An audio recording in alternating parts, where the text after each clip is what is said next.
Hi, welcome to David Bole's Human Meme. Today, we're going to talk about raves, wonderful things. Last time we talked about rants, some negative things. So some of these raves may come across as rants, but they're not. These are all joyous sharing, revelatory, something that deserves the process of sharing, of memeing with you. Today's topics include contact lenses, Obummer, family, education, marriage, ending with at, Ancestry, New York City, and a bonus rave that you may have already deduced. Today we start with a rave that is not my own. It arrives from a delightful and friendly new Twitter friend, Anthea Shiraku, who wrote an incredible 5-star review of this podcast for iTunes, and here's what she said. And we hear her all the way from Sydney, Australia. In this podcast, David Bowles invites us to pause from our fast-paced lives and introspectively think about what it means to be human. He delivers the information so eloquently and poses questions which encourage the listener to reflect with him. Human Meme is refreshingly unique, intelligent, and thought-provoking. When David speaks, he has something significant to say, and he does this with a passion that is infectious. His knowledge on a myriad of topics is evident in each episode. I look forward to hearing further episodes of Human Meme. I know I'll be listening. Whew. Thank you, Anthea. All podcasts live for that sort of positive review on iTunes and everywhere else. And if you like what you're hearing, you can visit the Bowles.com homepage for this podcast. Go to the media link, then look below for the David Bowles Human Meme podcast. You can also read Anthea's great review there again, as well as another fine review from NYC Bay. Contact lenses. I've been a true eye contact lens wearer for many years, as you may know, if you read my review in bowlesblogs.com. But I felt it's time for something a little new. The true eyes were sort of feeling hard and itchy, so my eye care professional suggested trying Oasis 1-days and Total 1 contacts. Now, I have monovision, which is a purposeful doing with each eye. I use my right eye for reading things up close, and my left eye is for faraway vision. So it takes some time to get used to using your eyes independently from each other for different vision tasks, but for me, it works. A lot of people give up trying on monovision during the first hour. You really need to try monovision for like 3 days, and then you'll never go back to regular seeing. Try it. I settled on the new Total 1 contacts. They're made by Alcon in Germany, and they are the incredible new find of the summer for me. After the first instant of placing them in my eyes, I could see twice as sharp. And I also don't need re-wetting drops during the day. So for $10 more for a box of 90 contacts, worth every penny. Obummer. Don't you just love that name? Thanks, Obummer is the catchphrase for anything that annoys you. Thanks to Barack Obama as our national president. He's a 1970s Republican pretending to be a modern-day Democrat. And that's why there was such a massive swelling of support for Bernie Sanders this summer against Obama cohort and acolyte Hillary Clinton. Liberals want liberal ideas. And the liberal agenda in America has sort of been disposed of the last 8 years and pretty much dismayed in all of America. While I've been a little disappointed in Obama's lack of liberalism, I'm also a realist, and I understand he cannot be the angry black man on a mission fighting every injustice, or he's cooked by his own mimetics by the GOP. That's a sad and torturous way to live a life, but that's our Barack Obama. Thanks again, Obummer. We'll miss you. Education. Craft versus the mind. What do we value as a society? Thinking or hands-on work? Both are invaluable. One is not more important than the other. The ditch digger is just as necessary as the rocket scientist. So how did we come to this divide between mind and hand? Why must they be opposites in composition and competition and argument for a higher right life? There should be no divide. Both sides of the dyad must come together, reconnect as one. Marriage. The United States wants people to be married, and there is evidence in tax breaks and child rearing. Marriage is about longevity and getting along. Divorce and separation are too easy today. Now, I am a child of divorce. The Isherwood indictment is an article I wrote on bolesblogs.com. And if you want more information about the 14-day emotional massacre of my early life on Earth, go give that a read. As an only child, it was sort of difficult and lonesome growing up. My parents were married for 6 years, and I was born in the waning, terrifying last months of their own deconstruction. A few years later, my mother married a second time for 14 months. Be sure to read my book, Mother Narcissus, for a fictionalized autobiography of what all of that meant in the body now of a 50-year-old man. You may find the link for Mother Narcissus on bolesbooks.com.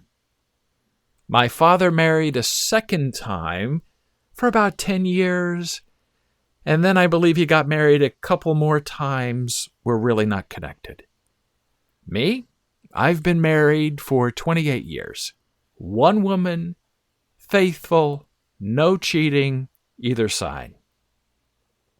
I understand I'm impossible and demanding and sometimes hard to get along with, but that's the magic of mating. You find the right person to help temper your losses and your breaches of character, to help make you a whole person. So how can that be? I have a long marriage and I'm from a broken home. Are we examples of our environment or our training?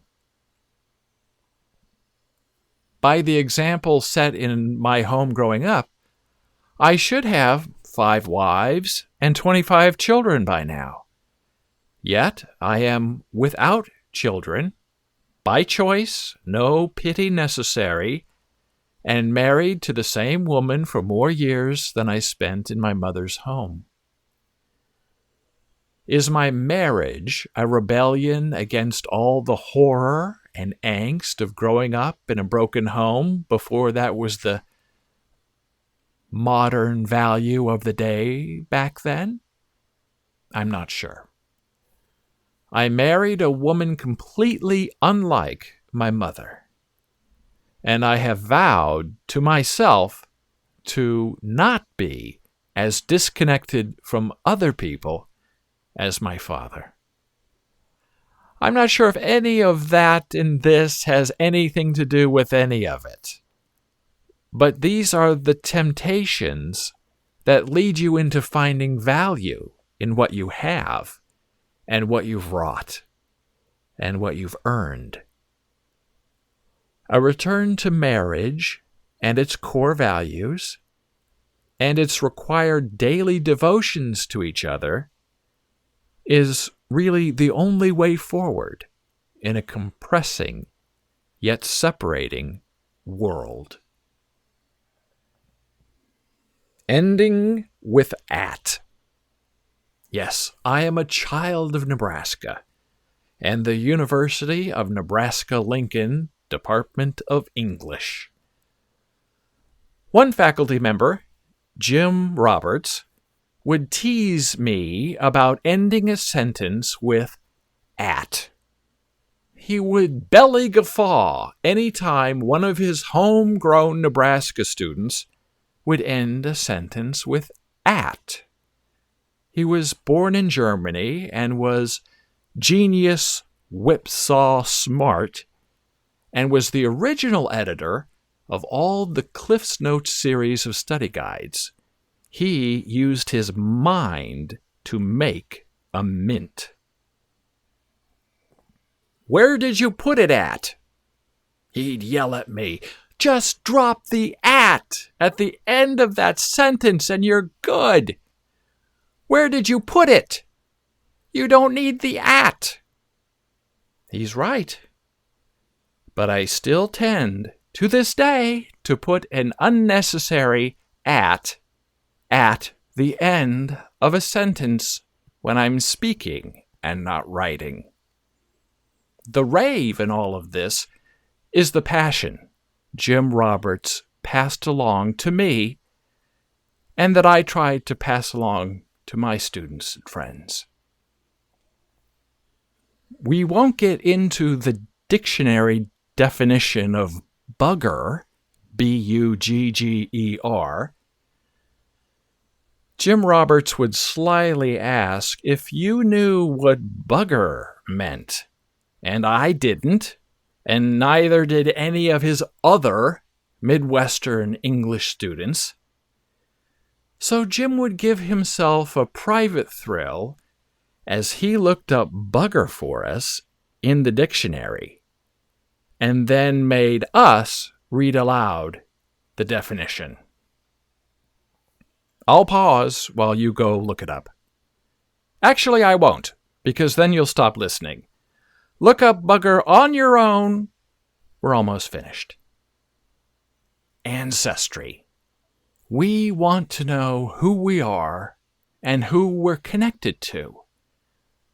There is a great surge in making connections, even though the modern world is not as humanly connected to each other as we once were a century ago, because back then we had no other choice but to stick together and get along because there was no escape from each other. Divorce and childlessness all compete to destroy lineage and conversion. I wonder how our ancestry charts will look in 200 years from now, as future generations try to look back and track their way from multiple fathers and various and half and quarter siblings. we're making a mess. New York City is the center of the world. It is not a cold place. You are not abandoned if you live there. There's no such thing as a stranger in New York City. If you're in trouble and you need help on the street, ask for it, and it will arrive in multiple masses. It's really magical. People are colder, in my experience, in the Midwest than New York City, because in the Midwest, you're required to pretty much mind your own business, and strangers, you're not from around here, are you, are seen as a threat. In New York City, everyone's business is your business because we all live on top of each other, and there's no other way to survive than to completely comply with appreciating everyone else and trying to ignore the idea of privacy in a public space. Now the bonus rave. The Quadroon. Quadroon. That's another dictionary lookup, but you don't need to look it up right yet, because I'm going to share the definition with you in a moment. 40 years ago, a sub-cousin of mine was a tiny baby, and we'd purchased a sack of ABC wooden blocks from the dollar store. The blocks were made in China. A is for apple, B is for boy, C is for canary, whatever, and so on. And when we came to the letter Q, the Chinese packaging said, in English, Q is for Quadroon. Now, I was just a little kid. I had no idea what a Quadroon was, but the rest of my family, all incredibly smart teachers and educators and students of the mind, also had no idea what a Quadroon was. They thought it was maybe some kind of fruit. So together, we looked it up in the dictionary, and we were horrified to learn the definition of Quadroon. A Quadroon is a person of 1/4 black ancestry. A person whose racial background resembles that of a Quadroon, especially one with a 1/4 indigenous, as American Indian, ancestry. So, we knew what the dictionary said, and we were supposed to teach a tiny baby the definition of Quadroon as part of her early learning stages. Incredible. So yes, in closing, Quadroon is a rave and not a rant. Because even in the inappropriate and the misfortunate, we are able to learn something new. Our family quickly changed the Q definition from Quadroon to quick, and to this day, the horrible memory of a Quadroon in the room of a young child in the form of a wooden block reminds me just how easy it is for a meme to grow and propagate beyond the bedroom, when the real teaching starts in the crib. Thank you for listening. Be a human me.